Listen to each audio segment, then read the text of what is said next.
Morning, everybody, and welcome to this meeting of the Resources Committee on the 13th of August.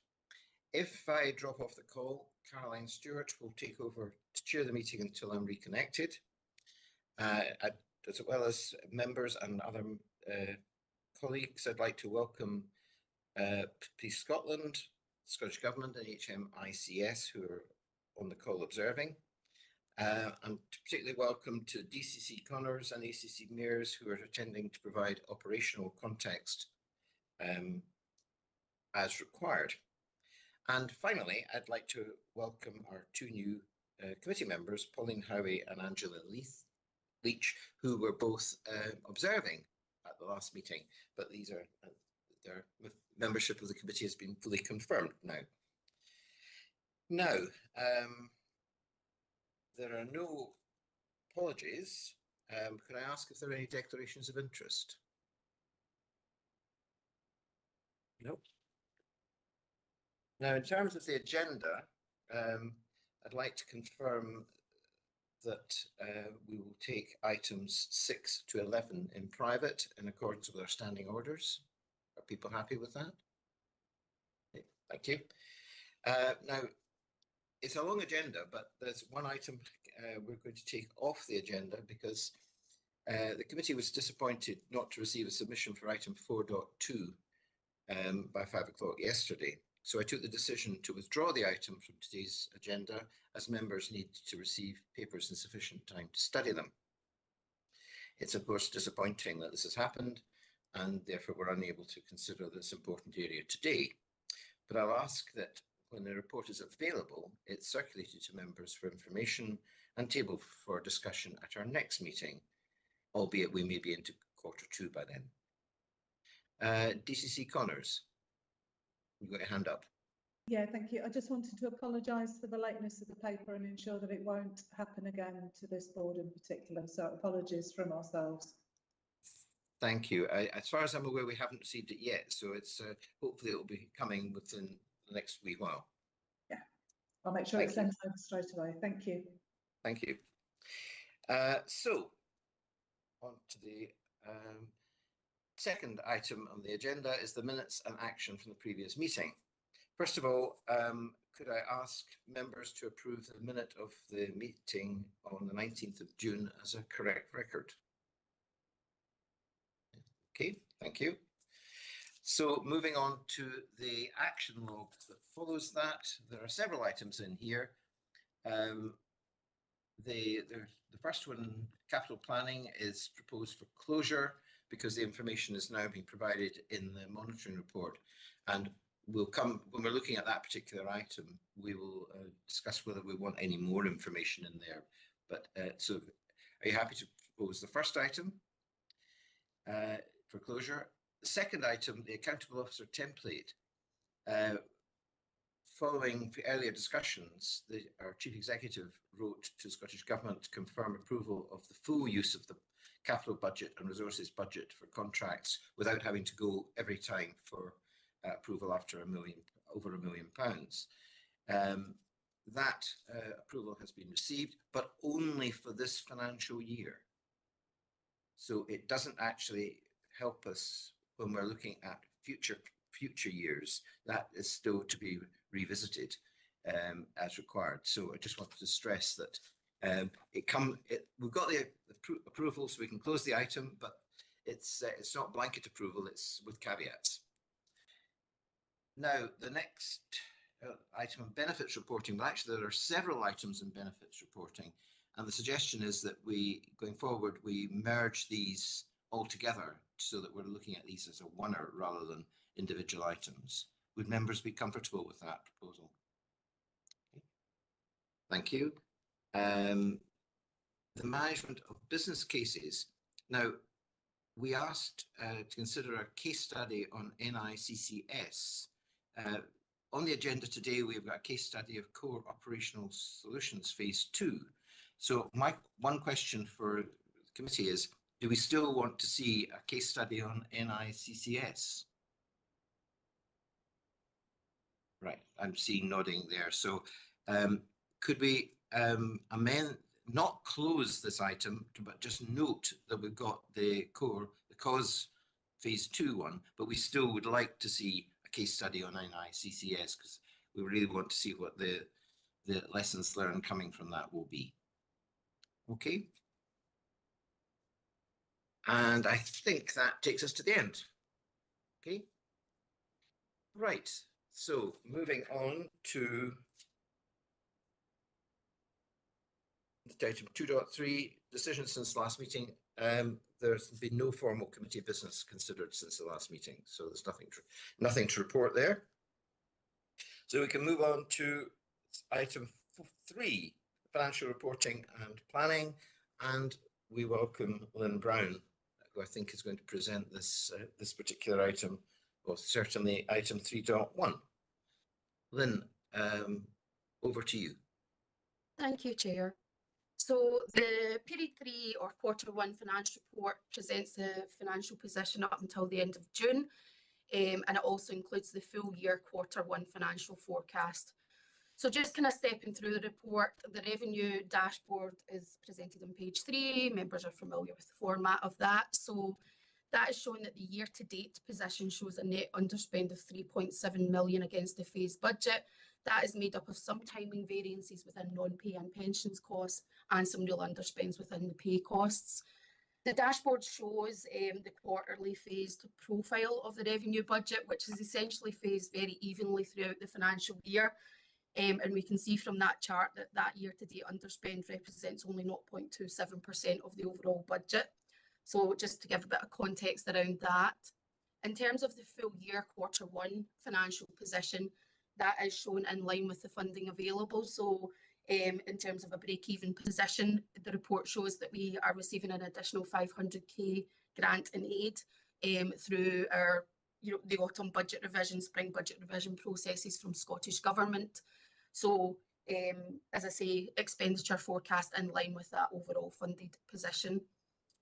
So in terms of the quarter 1 forecast, there are some offsetting variances that are contained within, and that's really detailed on page 4 to the report. So we can see that there is an anticipated underspend in officer costs while we run below the 16.6. We have some one-off benefits this year where we have negotiated better terms and conditions with third-party payments, and we have additional benefits from the airwave contract that we've seen starting to materialise at the end of last financial year. We can see the offsetting variances against that in that chart, and just to sort of say a revenue investment group has been stood up to review areas where we would want to support service levels, particularly whilst we run below the 16.6 and that the 16,600, and that will really be in the way of overtime, etc., which again we have seen that in previous years. And also where we would want to allocate any resources as we continue to modernise our services. So there are bids totalling 10.1 million included in the Q1 forecast, and there is a breakdown of that contained within the report. The quarter 1 forecast also assumes the use of the VER funding that we are ring-fenced at the start of the year, and that will continue to be monitored as we progress through the financial year. And all of that will be taken into account with the other financial threats and opportunities that are detailed at the end of the report, and we will continue to monitor and reforecast as and when things materialise to take appropriate action when necessary. So that's really the overall position on revenue. Just jumping through to page 11 of the report, we have now included a dashboard for capital and reform, and that's really we're just trying to evolve and refine our reporting on capital and reform to ensure the most up-to-date information is presented in a meaningful way to allow the scrutiny of the budgets. The year-to-date capital spend at the end of P3 is just under 8 million, which is 3.6 million behind our phased budget and less than what we had spent at the same point last year. As I've said, work has now been completed in the Q1 forecast, and again, the quarterly phasing profiles have been included in that financial dashboard to allow an ease of comparison in terms of the original phased budget to the Q1 forecast. I appreciate in earlier reports that was a monthly profile, but really it's just been shown as quarterly in this report to allow that meaningful comparison in terms of where the movements have been. There's certainly monthly information available should it be required. So the phasing does show that as part of the Q1 forecast, the spend has slipped, and that's because of the issues that we discussed last month around the challenges we were facing throughout Q1 with regards to the AO approvals, the supplier issues, and the capacity to deliver. But having taken all that into account, along with the mitigating actions, the Q1 forecast is showing a 1.4 million funded overspend. So again, break even on a funded basis, we are expecting additional funding of 1.4, and that is made up of additional capital receipts and some grants for safety camera partnership assets. In terms of the Q1 forecast, 3.3 million of our slippage has been identified to date, leaving a further 3.2 still to be identified through the year. And it's anticipated that that will be achieved naturally, as we've seen in previous years. Page 13 details the RAG status of the programmes, the areas of spend, etc. So what we've tried to do here was break this down a bit. Previous months it was blue, red, amber, green. So we've tried to split out the amber and the red to just give a bit more context around that. So in terms of blue, 11.5%, that represents what we spent of the forecast to date. Green represents where we have formal committed orders or contractual commitments, and overall that's 31.5% of the forecast. As I said, amber has now been split into two. The first part, circa 16%, represents where we do have the contract awarded. It's just there's been no formal commitment. So essentially the purchase order hasn't been raised yet. So, and when it has, that will move into the green category. The second amber section represents where procurement activity is underway, and that's around 19% of the forecast. So overall, between blue, green, amber, that represents over 80%, almost 80% of the overall forecast. The remaining spend is the red category. 17% relates to BAU expenditure, where procurement activity is still to happen, but it doesn't require formal business case governance.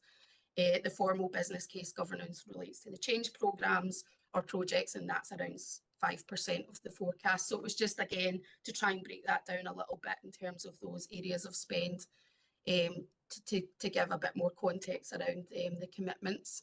We are working with our capital spenders. We've been doing capital deep dive with exec members.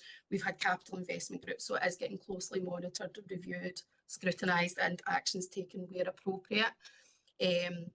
We've looked to over-programming or further over-programming to ensure we can maximise our spending this year. That's been subject of recent discussions in capital investment group, and that will start to flow through the forecast as and when the formal approval is given. And the only thing I was probably going to call out in capital, appreciating I've already said quite a lot, but it's all relevant, is there is a potential risk around IFRS 16 leases as a result of rent increases, etc. We are looking at that at the minute.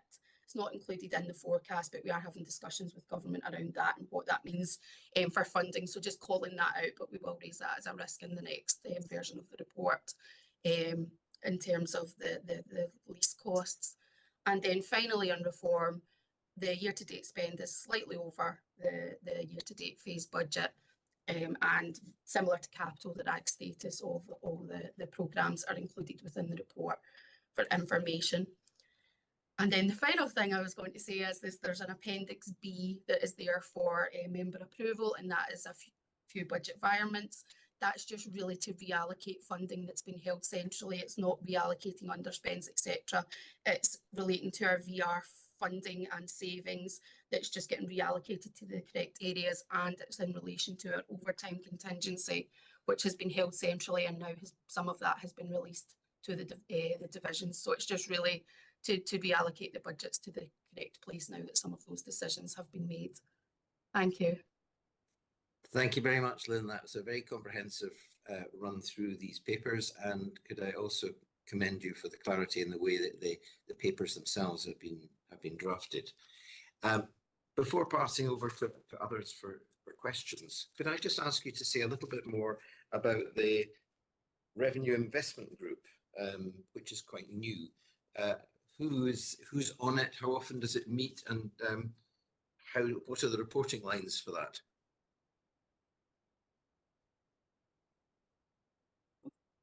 Oh, DCC Connors, I think, has got her hand up. Yeah, and Leslie wants to come in. I'm happy to cover the overview around it. So the Revenue Investment Group has the DCCs, all 3 DCCs sit on it. Finance colleagues sit on it. The CDIO sits on it. Katie Miller sits on it. So we have the key directors that sit on it with the DCCs. The purpose of it is to ensure that each of the bids and the things that people want to spend money on meet the kind of requirements that we've got. Is what's the outcome going to be of what it is that you want to spend the money on? So we're looking at, is it going to take us forward future? Is it going to deliver against things like Policing Together, violence against women and girls? So actually making sure that what the money is being asked for actually has an outcome. We look at things like tech, future capabilities. Where are we able to actually take the organisation forward in terms of using that money? There's a very robust challenge discussion process amongst that group to make sure that each of the areas that are coming forward is really scrutinised, not just on what it's for, but is it deliverable? Because we need to make sure that it's deliverable. Underneath that is the various layers with the ACCs and the directors, thanks James, which means that actually it's coming up from the ground floor. It's not just at executive level. These are people who have got ideas and they want to bring things forward. And so that process is done. So that's the governance and the group that sits, and James will talk about the actual finance side. But to reassure you, it's a really strict, challenging process, but it's not just the executive. The front line, both police staff and police officers, feed into all of that as well. If I could hand over to James. Right, thank you. DCC Connors, could you just say one more thing, is how often does it actually meet? So it meets as it needs to. So it's scheduled to meet monthly, but actually we've met on a weekly basis. We've moved it to 2 weeks. So it meets as it needs to in order to make sure that we've got the momentum behind it. So it's not necessarily on a set thing. So it meets monthly, but we've pulled meetings forward much more quickly to make sure that we're just not allowing it to drift. Right, thank you. I thought it was important to just get that understood. Thank you. Thank you very much. So back to you, Lynn. I think. Sorry, was there anybody else? Sorry. I think James has got his hand up. Right, sorry. This is one of the practical problems of the screen, that I can only see so many hands up at any one point in time. James. Yeah, thank you, Chair. I've been having problems getting my hand up today on this thing. It was just to add from a kind of financial context. Obviously, Lynn went through the revenue position. We know that we were able to deliver the VER savings targets at a lower cost than was originally budgeted for, on the basis that we were able to delete a number of posts rather than having to pay packages out for everybody. So that meant that there has been an underspend on that non-recurring funding, and I suppose that's the key point for me, is from a finance perspective, a lot of what we're seeing in the year where we're underspending on officer costs because we're under 16,600, and underspending on VR because we were able to get a higher ratio of vacancy deletions versus paying VR VER, that we find ourselves in a one-off position where we are under, or we were forecasting that there was a potential under, which has been filled in through this revenue investment group process, so that we're not coming here today actually with a formal forecast position saying an underspend, because we have got plans in place to spend the money. So it's been monitored very closely. It will come through this monthly reporting, so you'll all have visibility of the things that have been approved and the progress that's been made on the spend. And then obviously being really clear on the recurring versus non-recurring element, because we don't want to be making big recurring commitments against non-recurring streams in the current year. But as I say, you'll have full visibility of that on a monthly basis as we come forward with future monitoring reports. Thanks. Right, thanks, James. That seems very sensible that you're actually identifying how to spend on other priorities at the earliest possible time. So yeah, quite totally comfortable about that. It makes perfect sense. Thank you. I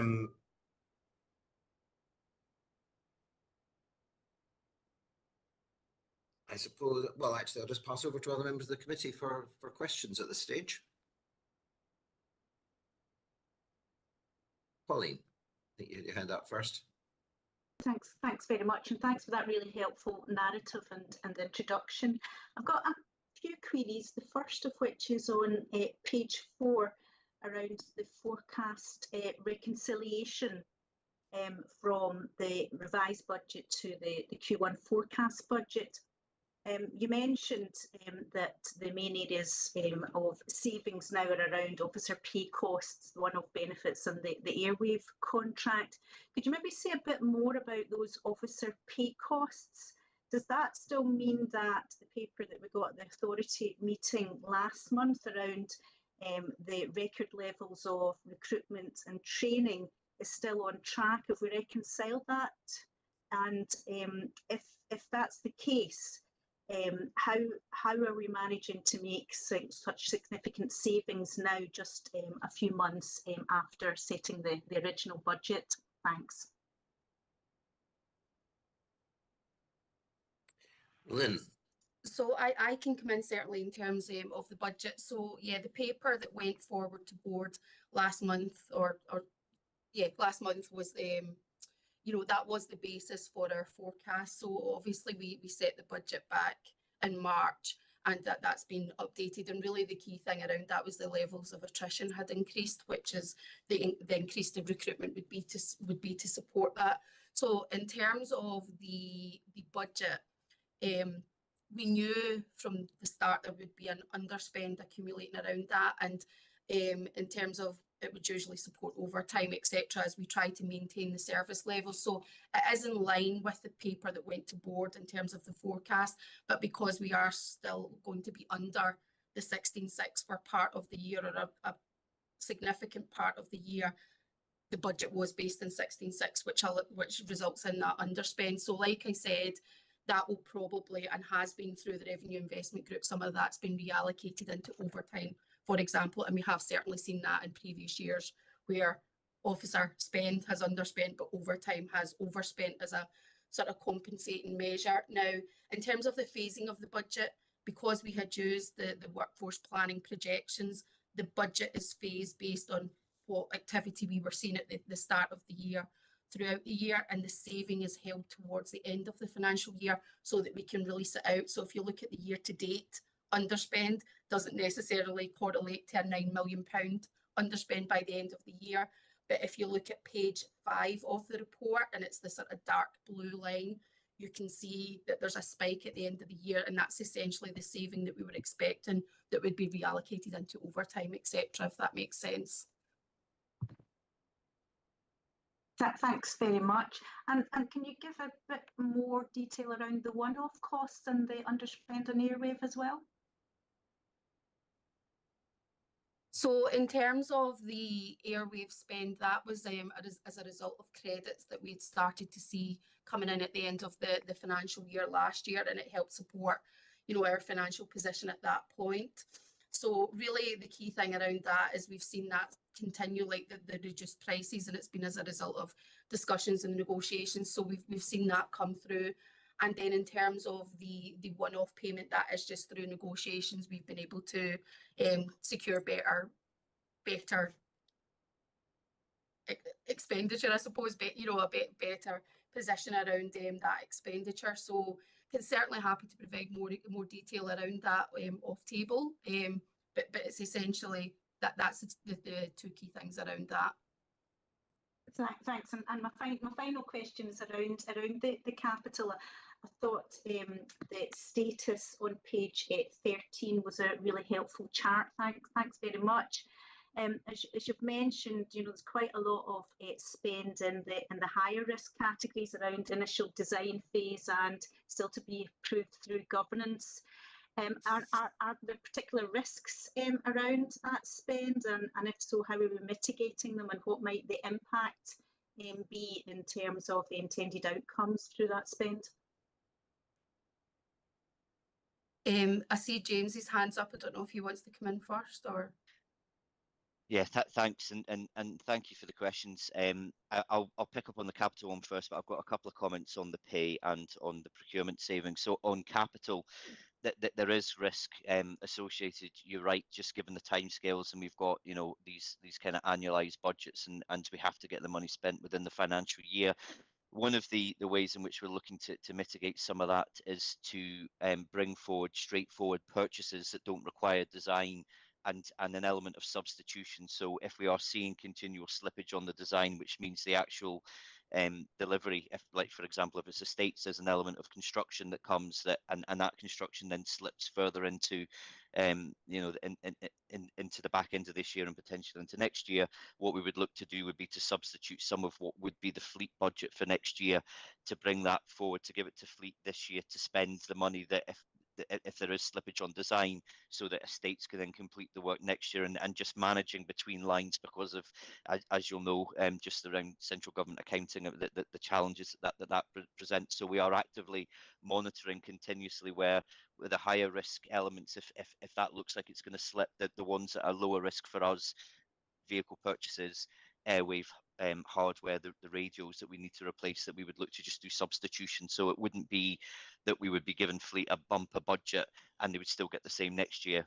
Their next year budget would reduce. So that's how we'd look to manage that primarily. But as Lynn said, that there's a real focus on that, and particularly for me, with estates and within my portfolio, that's something I've got a really strong focus on, and do have a high degree of confidence that we have got plans in place and contingency plans if some of the initial things don't come off, albeit it is a higher risk area, far higher risk than things like fleet or buying hardware. So that's how we manage that. On the procurement point, it's an area where we need to be, I think, a bit more bold and actually put real targets into the budget and not wait until we see that we've managed to deliver a saving and then recognise it in year. That's something Ian McKee is actually on the call. He might want to comment upon, but that's something that he and I have been having conversations about, that in our financial planning assumptions, can we actually be a bit more bold now that we've built up capability in the procurement function, that we are really starting to drive value through going to bigger, more strategic framework type arrangements, rather than, you know, where we were in the past, maybe where we had smaller, more tactical procurement. So we are starting to see some of the savings come through there, and we can provide certainly a list of, because I know procurement in a different kind of reporting cycle will show what they're delivering on contracts in year and over the lifetime of the contract. We'll be able to give a bit more detail on that. And then just a final point back to the workforce.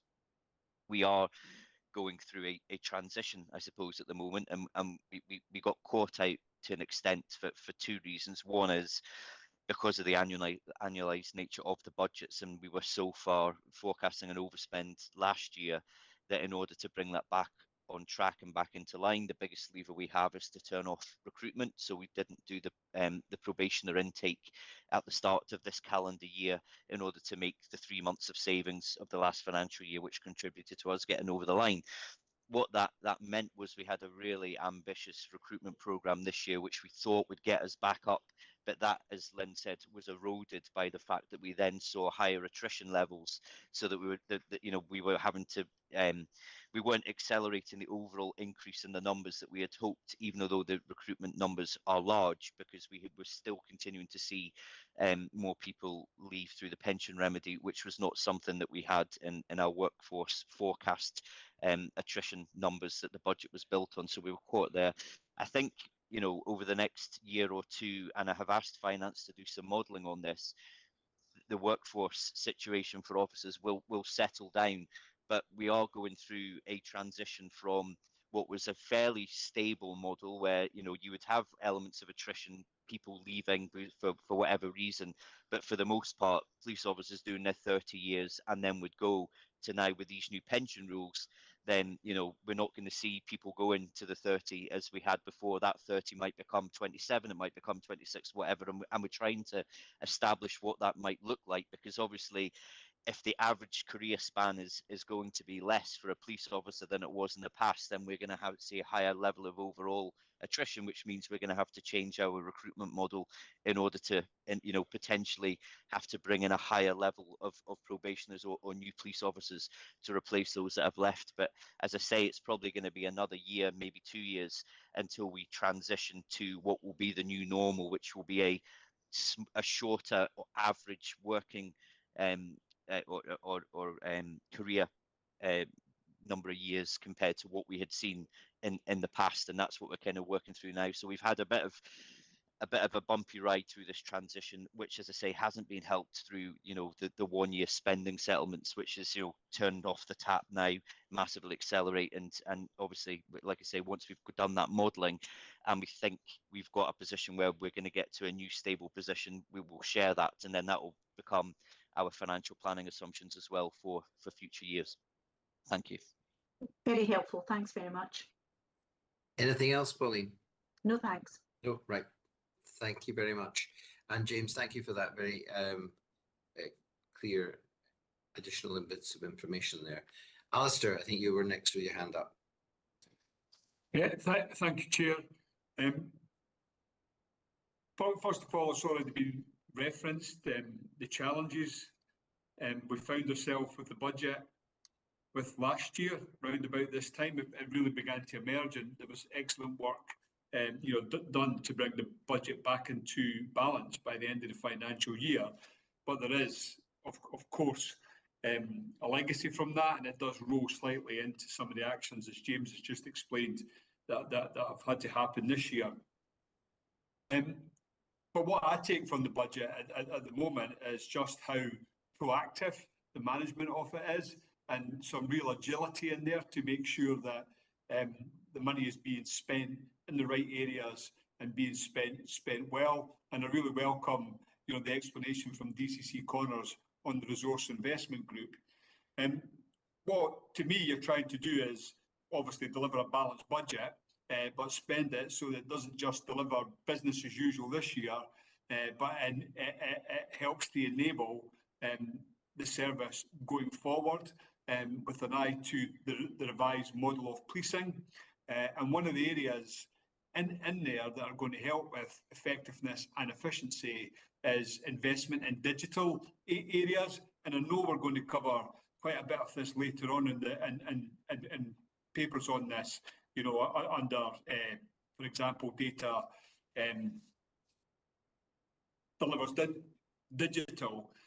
But one of the things I picked up in the capital was that there's in the digitally enabled policing programme, there's a £1.9 million underspend, and it just concerns me slightly when we begin to see slippage in digital investment, because I view it as so critical for the future.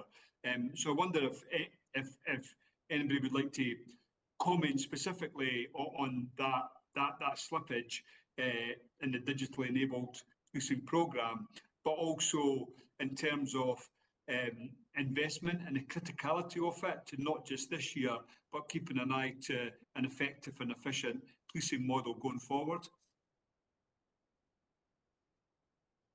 Who is DCC Connors? Hi, thanks. I'll take a little bit and then ask Andrew to come in. So some of the slippage, and I think some of the variations on the graphs that we've presented, is to try and show a lot of stuff gets shown as in governance, which actually it's not. Some of it's in actual design and other areas. So hopefully you'll start to see that shift, which will put into context the digital work in particular that's being done and where it is in the different pipelines. I think the slippage, and I'll ask Andrew to cover the detail on it, in terms of digital, there's always going to be a little bit because of the way the programmes are being brought through and the work that has to be done around them. I think the revenue investment group and the capital investment group, some of the things that we've looked to do is exactly that forward look. So digital are working really hard. They've got their business as usual programmes. They've got their other programmes that are pushing forward. What we've tried to do with the revenue investment group is take some of the strain out on almost the quicker wins, a bit of the kind of let's try these things and do that bit and use that money for that, so we're not impacting on the longer term problems. But if I ask Andrew to cover the slippage, we're very comfortable with where we're at with all the digital programmes, and there's a lot of oversight of them. But Andrew, would you mind going ahead? Yeah. Thank you. Andrew. Thanks, Chair. Thanks, Deb. So a couple of things. One, so our spend profile currently is mapping well to what our forecast is across the digital space. So that kind of gives confidence to myself and to obviously, hopefully to members, that what we forecasted the spend profile to be like is what we're seeing, to date. Where we have activity, where we have to design and or, procure, etc., there's a natural timeline before we can spend the money. And equally, there's some things that we'll naturally delay, mainly because we don't want warranties and or, you know, complexities around kit lying around that isn't going to be used. So in that instance, it's, you know, we are comfortable where we are, you know, currently in the year. More broadly, you know, most of our issues when it comes to delays in digital comes from supplier solutions that simply either take longer to deliver or bugs are coming out of them. So again, managing them proactively, and as Deb says, you know, identifying that early and kind of shifting the spend around. And to James's point, you know, if we can see something coming down the horizon that delays it to the following financial year, even if it's the first of the month in the financial year, we can, you know, we can allocate that funding elsewhere earlier. So that's how we're keeping on top of it. I'll not get the detail exactly, but I'm pretty sure the bulk of the underspends and the data drives in the police and digital world side is to do with training. I think there's some training contracts being reviewed that I think are coming, you know, that are delaying some of the spend in that space. It's not, you know, it's not necessarily a kind of high governance type space. So, but I can get that detail from members off table. Thanks, Chair. Thank you.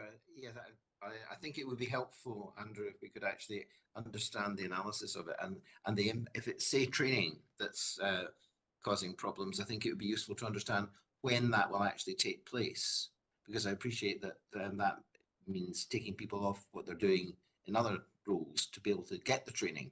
So just getting a better analysis and of the timings and this what you see the pathway to solutions would be helpful. So we can see that it will all be spent in the current financial year, or if not, we can see what plan B is.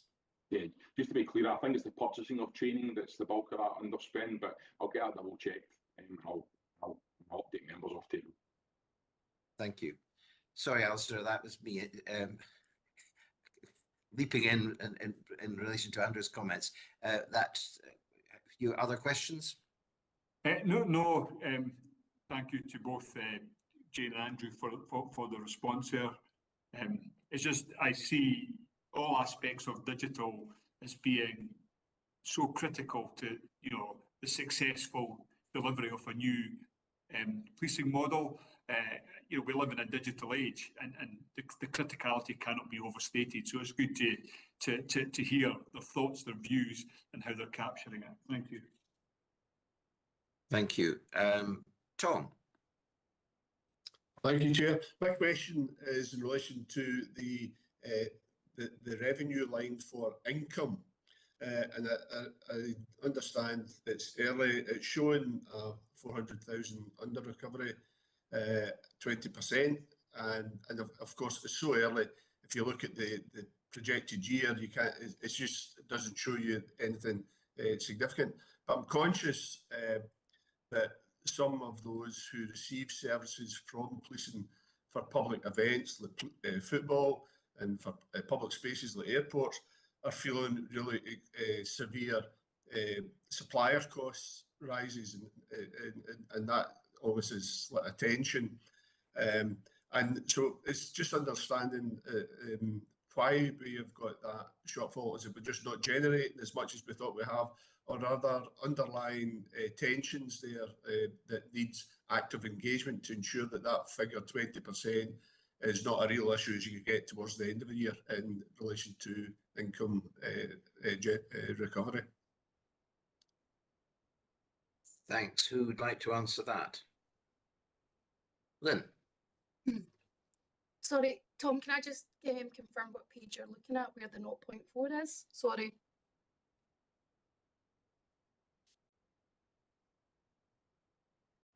So, just in terms of what we've got in terms of income, is on a year-to-date basis, we're on track. In terms of income, we are forecasting a bit of an under recovery throughout the overall forecast. Can get specific detail as to what that is, but generally as part of the income budget, we build in an income challenge, which is essentially unallocated, that we do generally, you know, some sort of make up as the year goes on, because, you know, there's more events or grants, etc., that we don't know at the time of budget setting. So there is that aspect of it. But in terms of the charges that we charge, you know, it is based on our services of police rate, which is a national a national process in terms of how those rates are calculated, that's applied across all sort of all police forces. So they are based on cost recovery, but just in terms of that under recovery, it's within services of police income and within public fees. So I can certainly get more detail as to what that's in relation to, but on a year-to-date basis, we are achieving the year-to-date budget on income. Yeah, it was thanks very much, Lynn, and I fully understand the points you're making. The fundamental question is those who we make these charges to for in line with the national figures, is there underlying disputes in there? Are they is that money been paid in time? We've historically had big build-up of liabilities due to us in these areas that it's taken a lot of effort to get that recovered.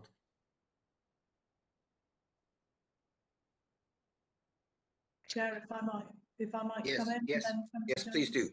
Thank you. Yes, so just to reassure you, Tom, certainly with the airport, we're looking at making sure that rather than kind of in-year, end-year, we're trying to do instalments. So we're looking at different mechanisms to make sure we're getting some of the money, because we are in dispute with the airport, as people will know.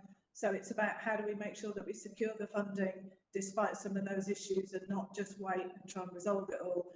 In relation to football in particular, we know that some of the clubs are in financial difficulty.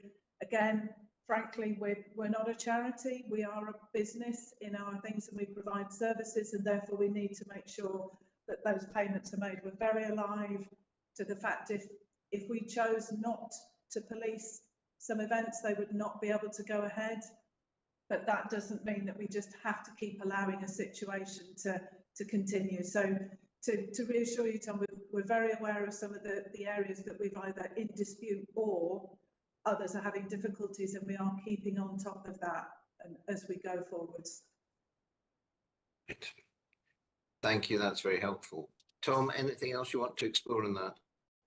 No, thanks. And just to reiterate what Alistair says, I'm very content with the dynamic reporting on finance. I'm impressed by it, so thanks to everyone involved.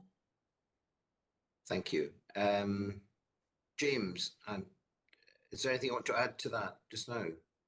Yeah, thanks, Chair. I mean, I think DCC covered most of what I was going to say, and the only other thing I would add is that our accounts receivable team is really diligent. You'll know from when you see the write-off reports come through on an annual basis, they're very low, both cumulatively when you look at the total value of the write-off, but also on individual customers. We don't tend to build up big balances and ask for big write-offs. So it was just to give you an assurance, there's real diligence around that, and an understanding of the difficult market conditions that we try to be flexible where we can, but at the same time we are looking at things like the credit ratings of some of the people that we're doing business with, and we'll take a risk-based decision on that, because ultimately, as the DCC says, whilst we are a public sector body, we are not a charity, so we need to make sure that we are protecting the public pound. Thank you. Yeah, thanks, James. Angela. You've been waiting patiently. Just a question on capital again. I noticed in the paper that the capital settlement, well, improved on previous years. It's less than requested. And in that respect, I just wondered how extensive our plans are, our medium and longer term plans, capital plans are, to enable us to deploy the funding, whatever we get, in a really timiest way. I'm really encouraged by what DCC Connors is saying about the investment group, the capital investment group, which seems to be very responsive and making timely decisions. I just wondered if that's against agreed medium and longer term capital plans. Thank you. James, I think you're probably the ideal person to answer that. Yeah, thank you, Chair. So for a number of years, we have done multi-year capital planning now, primarily in the areas around fleet, estates and digital being the three biggest spending areas, and that incorporates the transformation elements of those spends.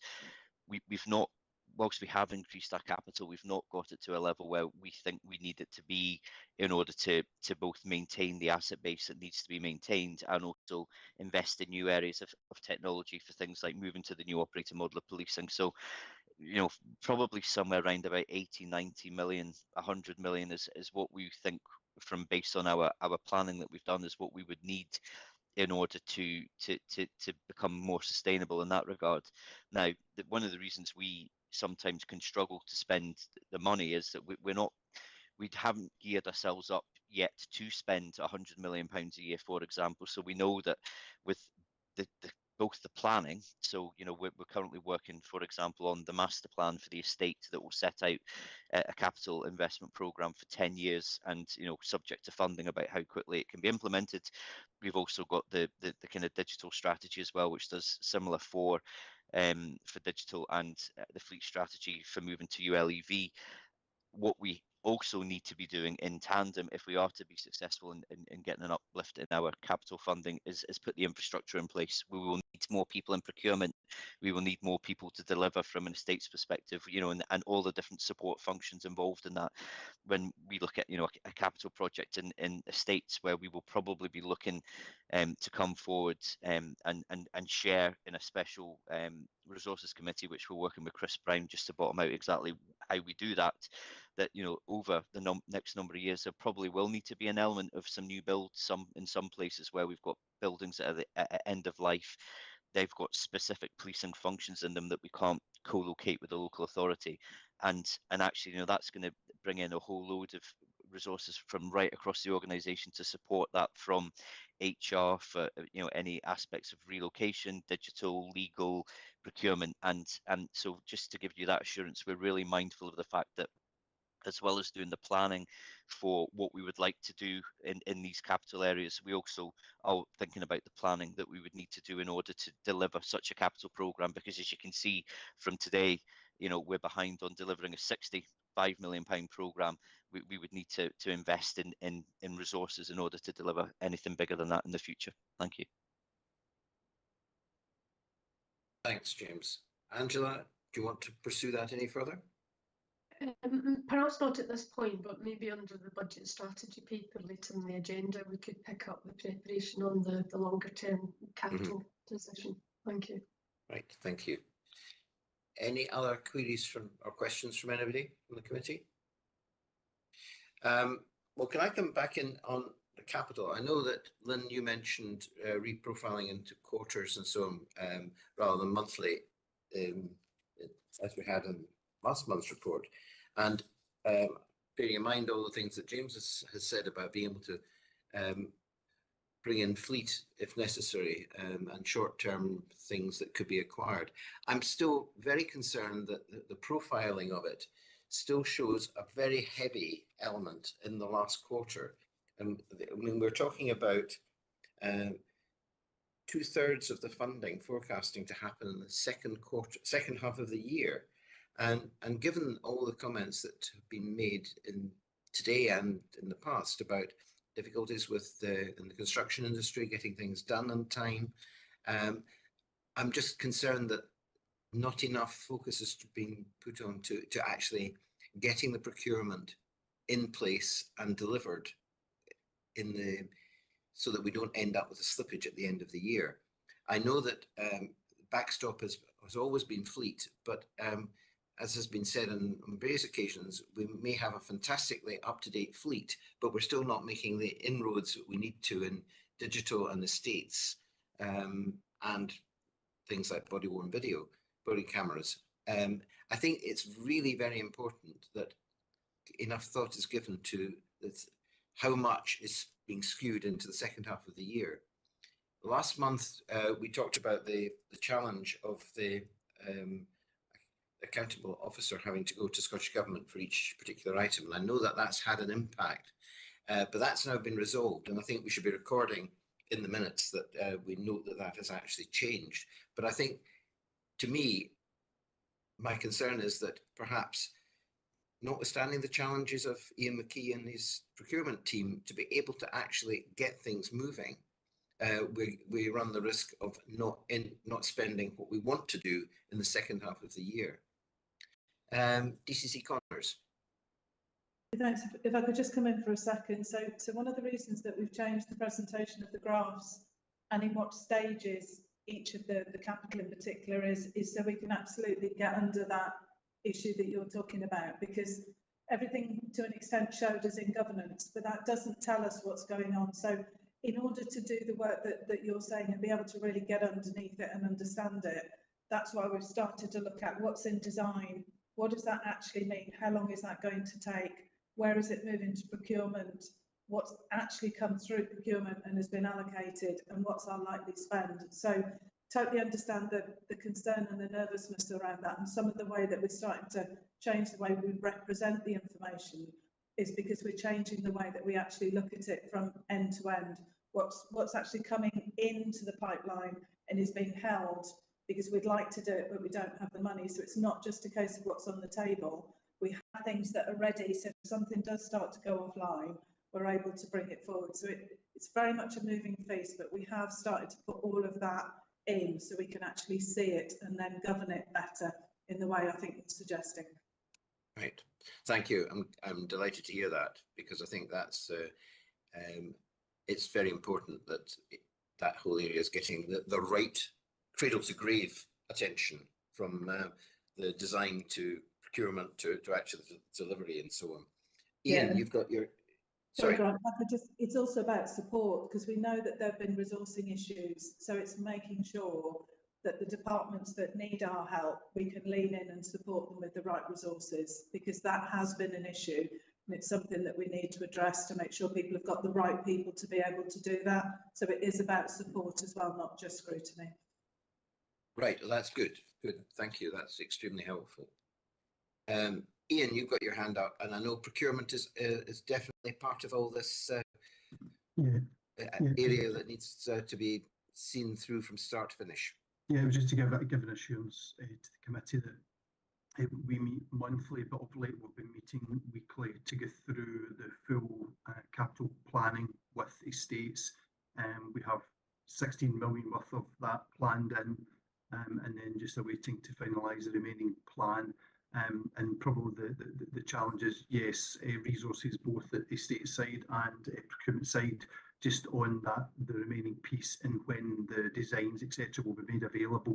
But it's just we're kind of all over it, planning that in and trying to get very quickly to a place where we see where there could be a risk and a gap, and then we're going to look for potential projects, although I can't talk on behalf of estates, but the plan is to allocate that to other projects that may not have a design ready in time, where they can move that forward. So it might be a lower cost, simplified works packages, etc., which will lower the procurement thresholds, reduce the procurement timelines. So we're working as closely as we can, but we can't say resources isn't a challenge. It definitely is, but we're kind of working through that as best we can at the moment. But it's fairly well laid out, just some gaps to fill.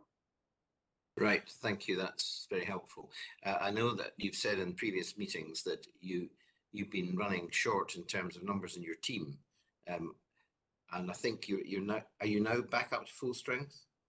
No, we'll probably take us about 9 months to 12 months to get back up to full strength, because of we've got the recruitment process to get through, but we've also got a difficulty in the marketplace, which is the same as every other area.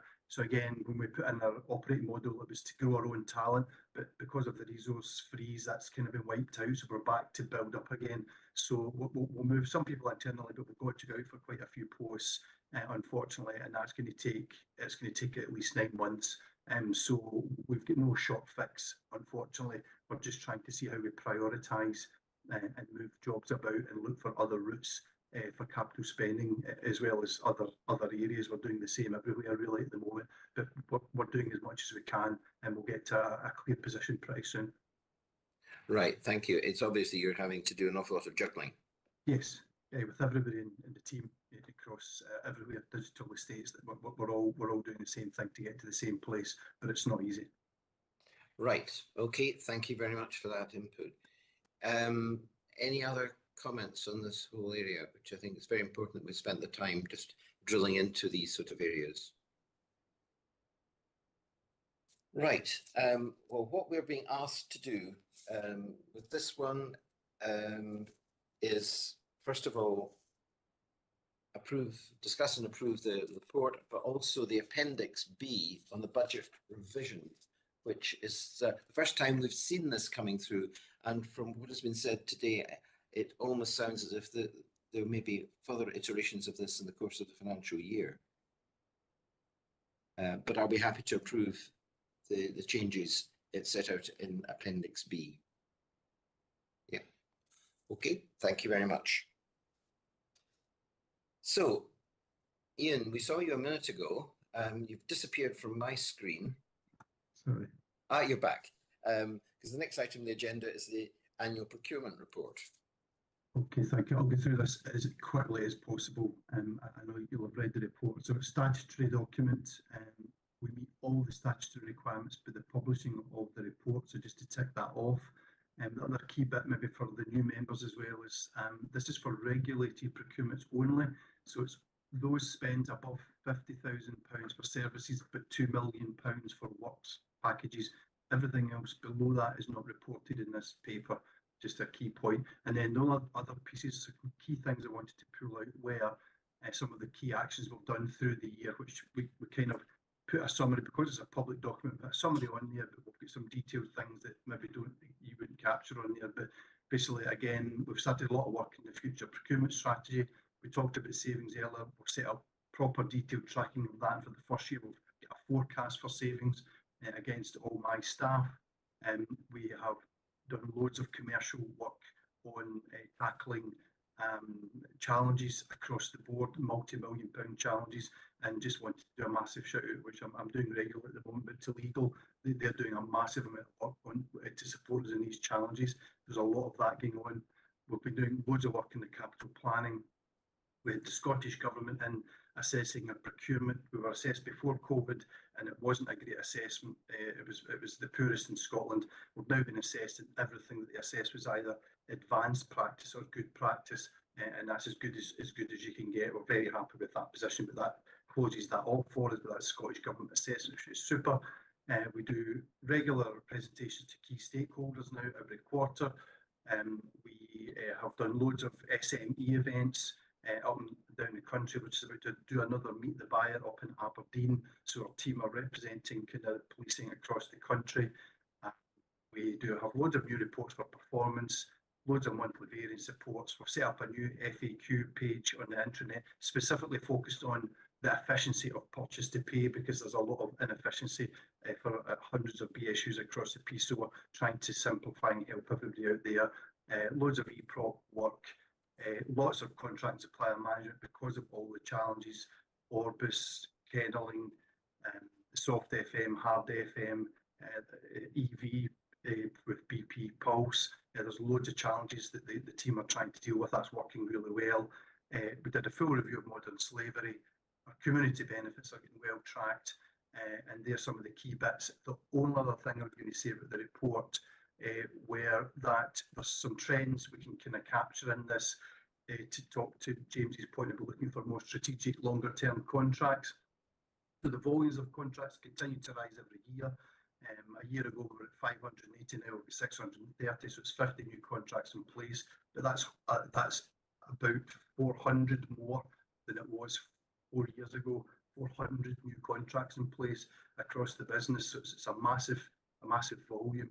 But in the last 3 years, we've moved from an average contract value of 350k to 700k, and we've moved the contract term from 33 months to 35 months. So they're getting slightly longer, but the value of those arrangements are getting greater and more strategic. So we're doing a lot of that kind of work to get us to the place we need to be. But at the moment, we need to get the recruitment in and get back on that programme again, because we're just keeping up with volume at the moment. But it's a good place to be.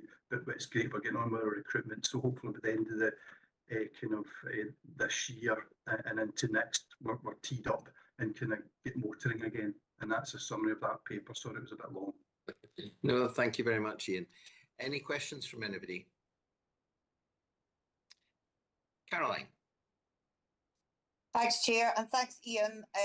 It's a great report to read, and I just wanted really to call out I think you've done a great job in procurement over the piece, and so I just wanted to say well done to you and the team. You did call out there a little bit about the sort of volumes, and you talked a little bit about the P2P process. Yeah. And so I was just wondering where we are in terms of automating that and sort of working off catalogues so people are self-serving and that being a sort of click straight through with no kind of, you know, intervention of people, I suppose, in the way. Because the more we can do of that, the more you guys can be more strategic in terms of the focus of the 20%. It's usually about 20%, that's a bigger stuff. 80% of the volume is just sort of BAU off contracts. I'm just wondering where we are in terms of that automation straight through to probably James's department. You know, absolutely. So we're kind of on that constantly, really. So James set up the purchasing board, which meet every month. It set up Gary Water to kind of lead on this and kind of direct the traffic. We are playing a major part in that. So really, we've reviewed every contract we have and have made every contract we can into a catalogue where that bears dividends and efficiency. That's done. We've done a full review of where we use P cards to simplify that process to save POs, but just a reconciliation at the end of the month. We've done all that. We've done any punch outs we can. Lyric was the only one that really lended itself to that. But what we've done is put multiple additions onto the catalogue for Lyrical. So it's not just pens and paper. I mean, we put face masks on it during COVID. So different ways to kind of, so there's loads of a range of products going on there, as well as putting more and more contracts in place for efficiency. And you know, for example, we used to have something like 240 garages on contract, and we've consolidated them. I think we managed to get it down to 40, and now we've only got 40 places to place orders with, and they all do POs, and it's all invoices with a PO on it. Those things. We've increased our PO compliance significantly. We've been trialling no PO, no pay, so we are made the efficiency of the paperwork process. It has been constantly improving. We're moving, at the moment, Patrick's leading moving EFIN onto cloud and eProc onto cloud. So it gives us more efficiency in how we change and how quickly we can move because it's not on site, all that sort of stuff. So that's moving. And then there's a longer EPF project to move to this kind of all-in-one system where we can merge them all together and join the store's information together with what's in contract, with what's being ordered, and it all gels together, stock, volumes, ordering, and invoicing. So we've moved to kind of the scanned invoices and kind of automatic reading of paper invoices, and still trialing some difficulties here with the supplier, but we're doing loads of things in different areas. So we're tackling it multifaceted, but it's all moving and it's been making major inroads, but it's a long road because we're national and there's 100 different ways people are trying to do stuff, but we're chipping away at that and it's improving every month. Yeah, so it's still quite manual then, isn't it, really? There's a lot of manual in there, but we really, having done this a long time, you'll never get to the place where it is all done digitally, but we've got that we receive electronic invoices, we've got that we'll get all the punch outs we can, we've got where we're moving people properly onto PO, but that's a culture thing, and we're reporting some of the folk in the call. We come to their meetings and we represent where they've accepted, they've placed orders with no PO, but there's only one or two of those happening a month in each of the areas, but it still causes upload and inefficiency. So, but our system that we're on just now, until we move to cloud, we're not going to get to a place where we can really have a systemised change. So we need to get the software systems updated to allow these efficiencies to take place. And we're probably, a year to 4 years away from having the systems that allow that to happen in a broader sense. But it's a lot more efficient than it used to be. A lot more efficient. Yeah, I think when you get that next software in, because if you can be working things through workflow and almost automated straight into payment, then that's gonna reduce your workload an awful lot. It's all auto matching, getting us to there. So we need the PO to allow that to happen, and then we need to folk have checked it and made their orders correct, and it just kind of goes round and round. But we're getting everything into the right pockets: P card, catalogue, punch out, and it's a line you have to write because it changes every time. And that's but you've got to have a PO in the system. So we are doing loads of work, but it's across all the teams. Right. Okay. So the idea is then that on the desktop, me as a member of Police Scotland will be able to self-serve myself, procurement, and then the next time any manual intervention comes in, it will be me approving that I've got what I wanted, the 100 paper clips, and that immediately goes for payment. So no other physical intervention. Is that the aim? Because that's what I'm used to kind of when I'm talking about this zero human intervention, really. Yeah, the aim should be really you literally choose the supplier's loaded. You choose either the catalogue item or you place the order of the item that you want off of the range of pieces that it would be. It goes to the approver because obviously requisitioner, then it goes to approver, then it forms the payment. It comes in, the invoice comes in electronically, matches, paid, and that's it. The payment run goes and the supplier's done. That's the way it should be. But it's just versions of that. Utilities are different from, you know. Oh, correct, exactly. I mean, it's an 80-20 thing, you know, you've got to think for volume work. I mean, that takes a substantial cost out, you know, you're talking about less than a tenth. So, anyway, but well done. I think you're doing a great job. Good. So, congratulations. Thanks. There are a couple of other hands up. I think Tom was next. Sorry, I beg your pardon, Alistair. I beg your pardon. Looking at the wrong screen. Alistair. Yeah, thanks, Chair. Thanks, Ian. Really enjoyed reading the report, and it's really good to hear that the regulated procurements have complied with the procurement strategy. And just as a wee specific in there about the procurement strategy objectives, and it was good to get the examples. And I'm specifically here looking at the securing and delivering community benefits. Yes. You know, it's really, for me, a critical part of spending public money. So you list some great examples there. Do you have any mechanism to ensure that these benefits are actually delivered, or are they just taken as, you know, as part of the procurement? This is what they say they do, so they will deliver it. Yeah, to a degree. So to verify all that is more resource, which we don't have. Yeah. That's it. So yes, you're taking a lot at face value, but for all tier 1 and tier 2 providers, we meet with them regularly, have a set agenda, and we go through what's happening. So recently we've just reviewed that. We're following up on their Fair Work First commitments, the real living wage commitments, and the community benefits just falls into that arena. But you don't send a team in to initially audit or you know, any of those kind of audits that I've maybe done in the days in private business where you've got 10-year relationships with suppliers and negotiate. And in this instance, no, we have to take a lot of things at red. You've got an environmental policy, you know, you've got a health and safety policy, tick, yes you do. So we are trusting that that's what you're saying, because we just don't have the resource to go and be checking all of that unless somebody wants to change how that works. Okay, anything more, Alistair? No, I understand exactly the rationale there in terms of resource, but it was really good to hear that, you know, these issues are picked up in the review meetings. You know, so those relationship building, that ongoing conversation, that trust and confidence, it's fundamental, isn't it? So, no, thank you for that, Ian. Okay, thank you. Yeah, I think it's very difficult to have the resources to actually go into all these things, but I think the review meeting is very good to be sure that what they promised at the procurement stage is actually being delivered. DCC Connors, I think you've got your hand up. Is that on this point or something else? It's just a quick back to Caroline's point about self-service. I'm actually put my hand up on behalf of James, who's struggling with his hand, but it's just about if it's all right, I'll bring James in. Yes, certainly.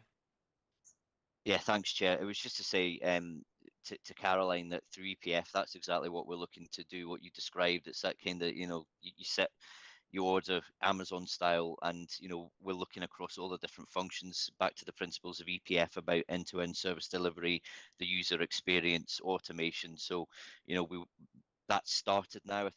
The Deloitte are working in the business support units, which is a component part of this, but we'll obviously be working through finance, procurement, and stores and logistics, looking at what's stock, what's non-stock, which is irrelevant to the customer, but making sure that we've got the most efficient model that we can. So that is absolutely still the direction of travel for us, but obviously a big element of it, as has been said, is dependent upon the technology. Thank you. Absolutely. Well, that's great news, though, and yeah. Thank you. Thanks, James. Angela, I think you had your hand up next. Yeah, thanks, Chair. And Alistair has covered it pretty well. It was just to say, and really commendable, the work that you're doing on community benefits. It takes a while to get this thing established, so it's great to see it. And it was good to see that it looks on the face of it as if it's targeted to the areas of greatest need, the lowest levels of SIMD. I just wonder if that's a deliberate requirement when you're setting a contract and when you're discussing these things with the after the award. Yes, so two ways. So we have kind of best practice sourcing strategy, and what that basically is, Angela, is a crib sheet to cover off everything that needs to be covered off: community benefits, sustainability, the environment, and again, the Fair Work First pieces, those kind of criteria, as well as obviously the core commercial and qualitative measures. But we have got to be considering, could we consider a benefit out of this? Could we consider some environmental benefit, some sort of community wealth benefit? So we say you must be covering these off when you're looking to go into a marketplace and carry out procurement. So that's kind of just the crib sheet. So we do it in every instance, but only apply it where we believe there's benefit to be had. And because not all contracts lend themselves obviously to these kind of things, so yes, it's a consideration at every tender we do. But some you can see quickly, consultancy maybe would not be one, and buying a one-off piece of furniture would be a one. But then if you're multiple pieces, you maybe look at third sector, voluntary sector, those kind of things for furniture, and then just open that you just get asked a sheet. So yes, we consider in every instance. But it's to the level of it is dependent on if you're going to procure in the market you're in. And in particular on the capital projects, when the spend is quite significant, those employment opportunities for young people in more disadvantaged areas are a godsend. So a real focus on that. That would be great. Thank you. Thank you. Okay, thank you. Pauline. Yeah, similar to that theme of community benefits, the requirement to make sure that contracts are accessible to SMEs, and I wonder how you track that, and then those that are accessible, how many then are subsequently awarded to MSEs to continue that theme of community wealth building. Yeah, so at the moment we've picked up that we don't track our SME, success, if you like. What we've been doing in the last year specifically, so we signed up to the Supplier Development Programme, which promotes local SMEs. They set up training sessions of how to bid. We attend those sessions and allow questions and answers to be asked of us. We get through, again, the Supplier Development Programme sets up Meet the Buyers, kind of south, central belt and north, and we've attended all of those. Along with other councils, public bodies. It's just a range of people that want to be there. So we're up at Aberdeen in September, but we've done it all around the country, and it's all SMEs at these events. So we make our team available to them. We give them our contact details. We talk to them. I mean, these are really, really busy days, and it's you can talk to 50, 60 SMEs in a day. And it's just, so how do we bid? Who do we talk to? What sort of things? What's the marketplace like? What's our better contact? And it's so we do kind of as much as we can do. Again, based on structure and availability, we do as much as we can do. We don't track a success and set a target for that. Because in councils it's like local SME, but for us it's Scotland SME. So it's just something we've not tracked, but we encourage it all the time. And kind of look like when you're using quick quote, for example. So we get approval that everything below 2 million can go through quick quote. So what you can do is choose local suppliers of a quick quote, and you just introduce 3 smaller names from anywhere in the country, any geographical zone, and that encourages it. So we do it in multiple ways again, Pauline, but we don't track that as a success or a target piece for ourselves, but we just do it. Okay, thank you. Okay, thank you. Ian, you'll have picked up that there's a lot of interest in this whole area, and your report's extremely comprehensive. Could I just ask about one, actually really one word? It's in the compliance assessment, which you say all regulated procurements undertaken have substantially complied with the procurement strategy.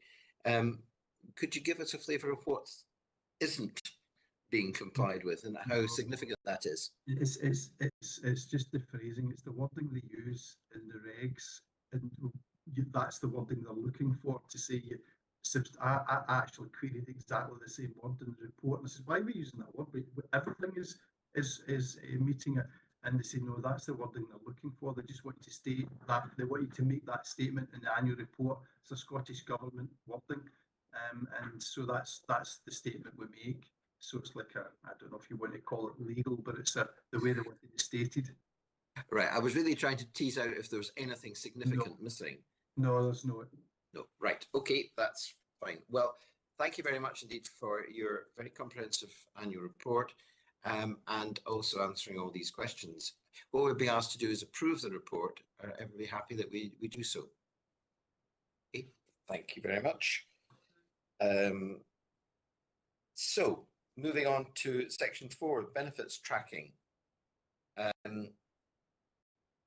I mentioned at the outset that we're not having paper 4.2, but if we start with 4.1, I think that's really you, Andrew. Thanks, Chair. I suppose, like last time, I'll point at the paper mostly as read, just draw members' attention to the updates since the last report in 2.2, and obviously draw attention to the kind of work that's detailed in 2.2. Sorry, 2.2 seems to feature twice. I apologise, a typo in the list. But the kind of forecasted changes, etc., are there, and they're obviously explained. And then, as I said, in the next section down, we go to outline that ongoing work that's done as part of the Evolve work to make sure that we're developing that new benefits model that that essentially converts those captured hours into organisational change. So the work from that will be taken to the committee once it's at a point of being ready. But works, very very detailed works ongoing in that space, and it's obviously linked to the ongoing revising of policing work as well. So hopefully that gives members confidence about the kind of revised model piece going through. I wasn't going to spend too much more time in that, Chair. I'm happy to take any questions. And thank you, Andrew. That was useful introduction. I think we'll just pass straight over to questions. Who's first? Caroline? Oh, Angela. Angela, your hand up first. Thanks, Chair. Benefits realisation, it's really, really difficult to actually realise the savings. It's notoriously difficult to extract them from the services that own them. You've got the proposed reforecasting one planned and then forecast, but what about actual delivery and then the measurement of impact, what you're then doing with those cash flow savings?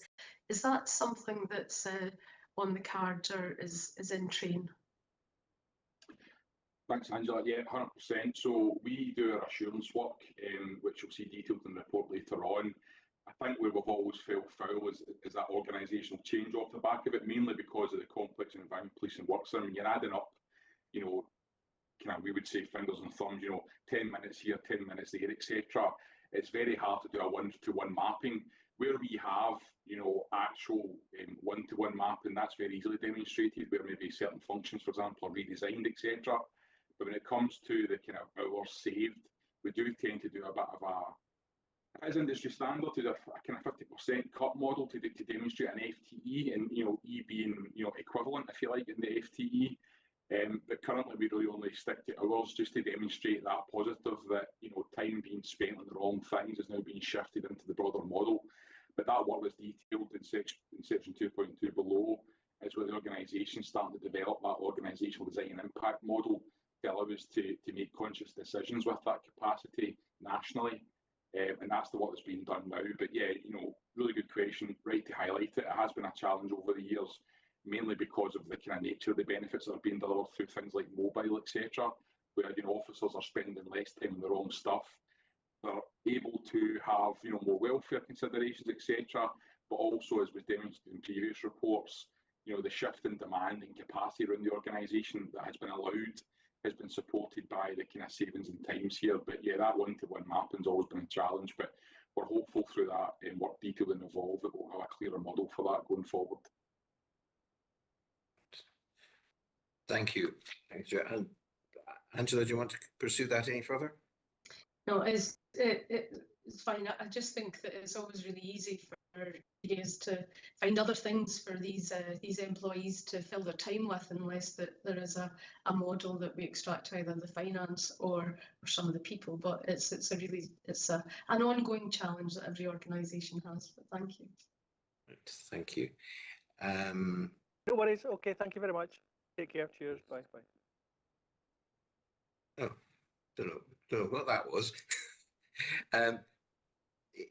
ACC mayors, did you have your hand up? Yes, thank you, Chair. Maybe just to come in on this. Obviously, I'm SRO for the Service Delivery Review within local policing. I've worked a lot with Andrew really over the last 3 or 4 years to better understand this benefits element. I think to Andrew's point and to Angela's question, we have the way to release these benefits is ultimately to design the services in a way that releases them. The other challenge when we present the benefits to you here is we're not presenting them alongside the demand profiles within the units that it's been delivered. So they're based on an assumption, I guess, that everybody is working within capacity. So if someone has the capacity to do 10 tasks in a day, they have 10 tasks. Therefore, if we reduce their task load to 9, they've suddenly got loads of additional capacity. I think the reality, when you look at the demand profiles at the moment and you look at the headcount reductions, the vast majority of our officers, particularly in local policing divisions, are operating somewhere around, say, 14 or 15 tasks with the capacity to deliver 10. So when we present these FTE arms and legs savings, what we're saying is that's, in some cases, that's just simply bringing closer to levels of tolerance the amount of work that we're expecting our folks to complete in a day. It's not actually creating redeployable capacity. It's simply allowing them to reduce the backlogs that currently exist. So I think that context is really, really critical to this discussion. We're not creating redeployable capacity. We are simply starting to better structure workloads. And in some cases, that may allow a police officer, for example, to spend a little bit more time with the victim, to actually write up or input to the multiple systems they have to in the way that they're expected to, or possibly even have a refreshment break, when we understand that a lot of officers don't even necessarily get that on a daily basis. So I think what's really, really critical, whatever we do with benefits moving forward, is that we have to present them in the context of the overall capacity and volume of work that our officers and staff are currently being expected to complete. The service delivery review will allow us to do that. It will also allow us to benchmark that across the country so that we can show that more consistently. So I suppose the bit I would really, really push on here is one of the reasons that these are not cashable is they are not creating pure, clear capacity that we can release. They are simply allowing slightly more space within a divisional officer's day to actually deal with a backlog of cases. So they're maybe not carrying over 4 or 5 tasks to the next day. They're maybe only carrying 2 or 3 over. And that in many cases is why we really struggle with this. I hope that helps. Yes, it does. Thank you very much. Pauline, I think you had your hand up next. Yeah, thanks, and thanks for those comments to SSC mayors. I very much welcome the intention as part of Operation Evolve to develop the reporting of benefits tracking and realisation. And I think particularly leading on from those comments, it's really important to focus on outcomes here, or outcomes at the organisational level as well as at the operational level too. So both money and staffing and other resources of inputs are really, really important, and it's important that we keep a track of them. It's really equally important, if not more so, that we really focus on the outcomes of what we're actually achieving as a result of the changes and what might be the unintended consequences as well, so that we can again learn from that going forward. So very much welcome the work that's ongoing as part of Operation Evolve, and hopefully we'll get to see an early version of that sooner rather than later. Specifically on this report, I noticed that there's a huge variation between the forecast and planned benefits and the actual benefits. And I'd just like to understand that a bit more. I wonder if someone can provide the explanation, please. Thanks. Chair, I can come in on that if that's okay. Yes, Andrew. Thanks, Paul. Yeah, just to go back to the original point as well. So the kind of benefits that we track and deliver go beyond this as well. So I think the Resources Committee historically has had the kind of resource-focused ones, but just to reassure you, we do track the outcomes ones as well. And again, part of that Evolve works to further enhance that. But strategic outcomes, well-being, etc., are all benefits that we track as well. And again, I'm happy to share that with you off table. As to the variation between forecast and actual, I would say the first piece is, naturally some projects have variations as the project delivers. They're tracked month to month and reported through programme boards into change board as well. So that's tracked, practically day to day, if not definitely month to month. We are always open and also have to be open to considering those changes and whether or not the change is still worth continuing with if those variations start to creep into that type of space. Those variations can sometimes come from unavoidable issues, be it changes and consequences, etc. It can also come from simply that over the course of the delivery of change, benefits that were previously tied to this delivery have maybe been delivered elsewhere, etc. So there is always space for natural change in that space. Generally speaking, though, most forecast versus actual change are due to time. So you may have a change being delivered in year that's moving to the following year. So you'll see 1 year go down, 1 year go up. If the assurance work hasn't been completed in time, you'll see that going down, but not necessarily coming back up yet because the assurance hasn't been done. We have had major capacity issues in the team due to recruitment freezes, etc. Just as an example, the PMO team and the assurance side, I think the last year was about 40% down in regards to capacity. So that's something that we're looking to shore up as part of the Evolve work as well. But yeah, really actuals and forecasting for me varies depending on the complexity of the change. But it is tracked month to month, and it is also tracked to the business case. And any variation out with tolerance comes back through governance, either into programme boards or certainly into change board and resources committees. So we do make sure that we manage that. And again, change requests would be raised to manage that. And as I said, we are always having to be open to potentially stopping a change because the benefits case no longer adds up. So yeah, hopefully that answers your question, gives you confidence that these things are being tracked. Okay, happy, Pauline? Caroline. Thanks, Chair, and thanks very much for this report. So I know we've got Project Evolve now to move it forward, and I think this for me is all about how we are reporting and managing change. And I sort of took note of what ACC Mayors was saying, but actually I could just have cut and replaced you with David Page when he was here, because anytime we asked about this, he would just say it went on demand, and that really, as an answer, isn't really good enough now when we're in a reduced budgetary environment. The whole point of doing some of these projects is that we can become more efficient and effective. And the harsh reality of a reduced budgetary environment is that we will have to do that probably with less people. And so how are we going to ensure that we can manage demand by doing some of these projects, such as mobility, such as, the cause projects, putting apps on the phone so that people can be completely mobile, out in the things 20% more productive, and still kind of maintain a service. So I think the whole maturity around how we're reporting this in terms of the change delivered, and either that detection rates are up, we're spending more time with victims, welfare of officers. There has to be a better way of articulating benefits. Not all of them are hard. Some of them will be soft, like being able to have a break, etc. But we need to get far more diligent about this because we are in a reduced resource environment. You will have to do the same amount of policing or even less, and this comes down to choices of policing that we will and won't do. But in order to do that, we have to become a lot more, I would say, granular and specific about how we're changing this. when business cases come to us, they come to us with a very specific business case attached to them about the things that are going to change as a result of investing in these projects. And that's the piece that we're really not seeing right through to the end. And that's the piece that when you're in a budget resource environment becomes increasingly important, because we've discussed this, I don't know how many times this committee, becomes very, very hard to justify continued investment if we do not see that return. So I think we're going to have to get a lot more sophisticated about this. It's about the change management and how you report that to us in terms of that change. This is going to become really, really, really important going forward.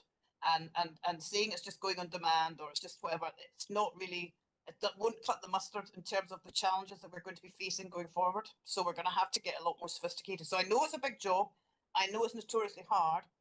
But when you come to us with a business case, it should be completely thought through when you say it's going to save however many people, that it's actually going to do that in a changed operating model that means that you can either do more demand with the same people, or you're going to do the same demand as you were doing today with less people. And that's kind of what this whole thing is about. And unless we get our head around that and start reporting that accurately, then you're going to find it very difficult in a continually reducing resource environment to carry on delivering policing. That would be my kind of main point on the project. Thank you. Thanks, Caroline. DCC Connors, I think you had your hand up first. Yeah, thanks, Grant, and thanks, Caroline, and others for your comments. I think we'd be the first to admit that we haven't necessarily been able to capture benefits and track them in the way that we'd like. There's definitely something about the baselining and understanding where we're coming from, which I think is what leads into Tim's comments about demand. The initial business case, you're right, absolutely has benefits built in. It depends on the SRO. So a consistent benefit framework and a consistent benefit language, I think, is something that we're moving towards to make sure that we have that. The track through from initial business case to actual delivery to what are the outcomes, you're absolutely right. That's the bit. And to be fair to my change colleagues, it tends to get lost into the operational kind of mass to an extent, where some of the benefits that the change people would like to track through, the mechanisms aren't there in some of the operational space.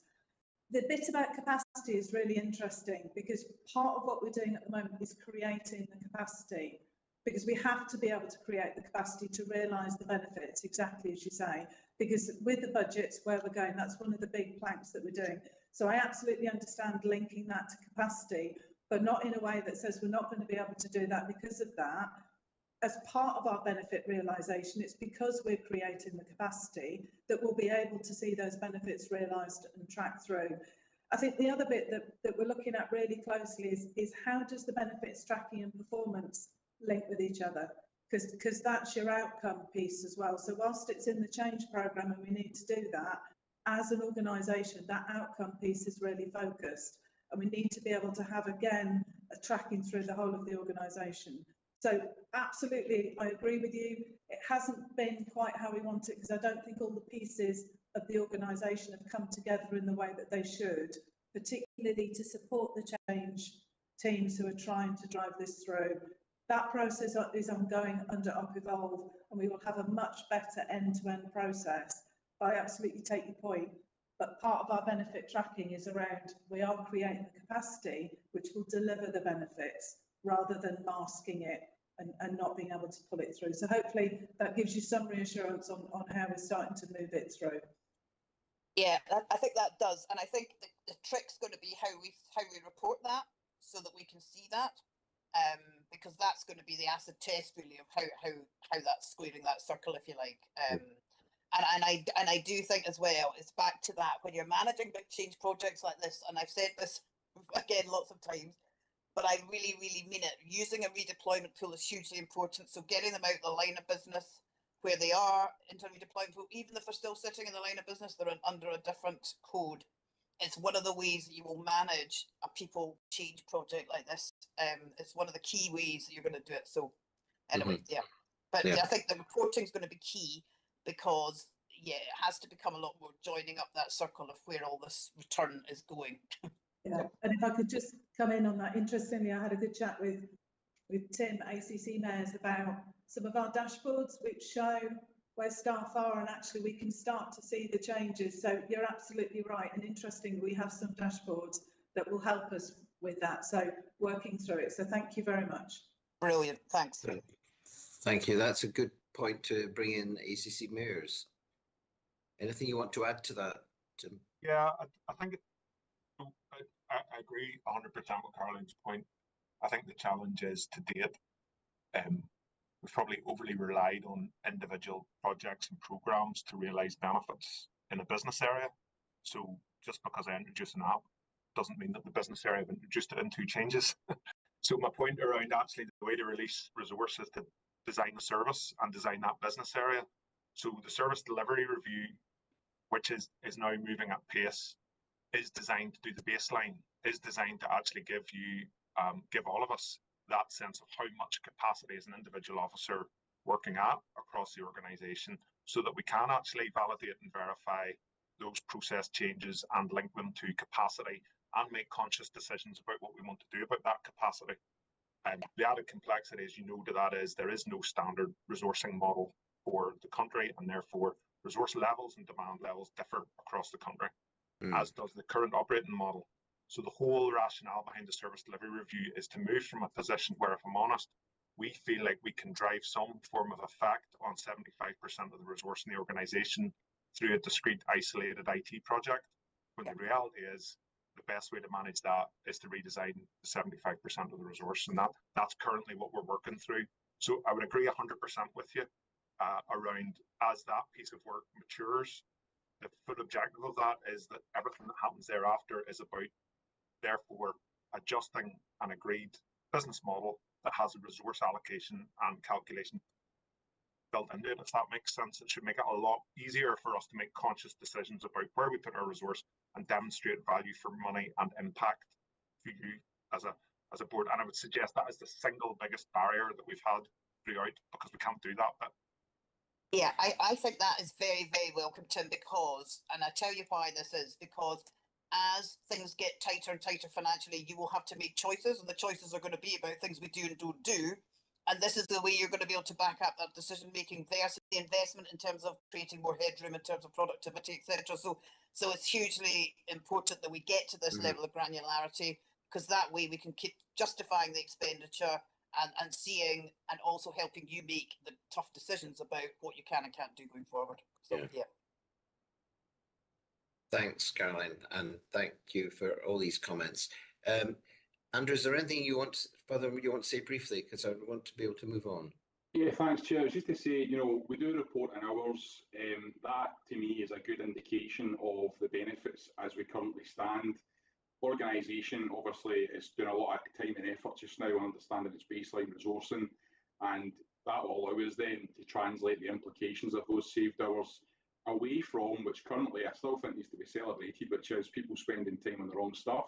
We're making, hopefully making the job easier, allowing them to spend time on the right stuff. But to Tim's point, getting an understanding of a baseline of current resourcing and getting an understanding of demand against that allows us then to articulate an organisational change off the back of it. But I think us moving to reporting hours hopefully give the committee confidence around the benefit of delivering the things we're delivering in regards to purest time. But as I said, op evolve work that we're now leading and driving on is going to look at supporting that different view. Thank you. Right, thank you. That takes me on very clearly to the fact that at the last time we met, we were given assurance that the remaining cashable and non-cashable benefits would be validated by now. That doesn't seem to have happened yet. So I wonder when we can expect to receive the validation. Chair, I'll get you a confirmed date for that. As I said at the start, we do have considerable vacancies in the team just now. So we are struggling a little bit with some of that kind of PMO work streams, but I'll get a confirmed date from the team back to you off table by the end of this week. Okay, and linking to that, perhaps with an eye to what's forecast cashable savings and reduction in hours for 2024-25, I think it will be important to be sure whether, at this stage, taking into account everything that's been said this morning, whether these are actually going to be delivered in full, but if there are going to be areas of slippage, to actually set these out so that we're not continually chasing the same questions all the time. If you can see now that you're not going to deliver certain things in 2024-25, I'd rather you were upfront about it rather than us continually asking questions and month by month. If we know that something's not going to be done, let's be upfront about it and be quite clear. Yeah, everything we forecast is based on what we know at the time, but I'll certainly I'll challenge the team to look further out and make sure we're, doing that. Right, thank you. And taking account of everything that's been said today, I mean, I think it's going to be important to try and find a better way of telling the story about what has been achieved and what has frankly not been achieved. I do take the points about you feel that the demand is growing, but actually as you transfer an amount of hours that have been recorded as being saved, I think it's a question of how you're using these hours and finding a way of telling the story in a sensible way. I think, should we be looking at, and I'm trying to avoid giving people additional work, but should we be actually looking at something like a 5-year time horizon as to what has actually been achieved in straightforward terms, in terms of benefits to the Scottish public, about where you've been able to actually achieve significant savings and activity and redeploy them in different ways, because that's a more sensible use of people's time.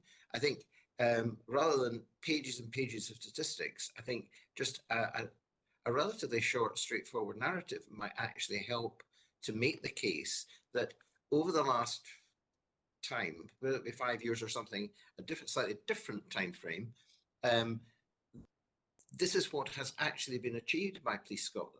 Because I don't know that the public really understand all the things that have been done and what is planned to be done under the revised model of policing. Just a suggestion. Yeah, definitely, Chair, and I think you'll see that going through the benefits work through Evolve. We also have the benefits products now that feature that. I think there's also historically has been more interested in financial savings, so I think you'll see that in the products coming forward, that there's more of a narrative around the organisational change and impact, both on service outwards but also service internally, which will tell that story. So you see that coming through. Impact and outcomes, I think, are what we really want to understand more of. Sorry, ACC Mayors, anything you want to add to that? Yeah, I mean, I certainly, and we've done some thinking previously around trying to draw out a broader range to the point that was made around not just focusing on your cold cashable benefits, but actually what are the benefits for victims, for the well-being of our officers, for the people of Scotland. There's when you step back and you look at mobility and cause, when you look at some of the well-being initiatives that we've delivered, there are enormous benefits across the piece that actually demonstrate what we've massively achieved.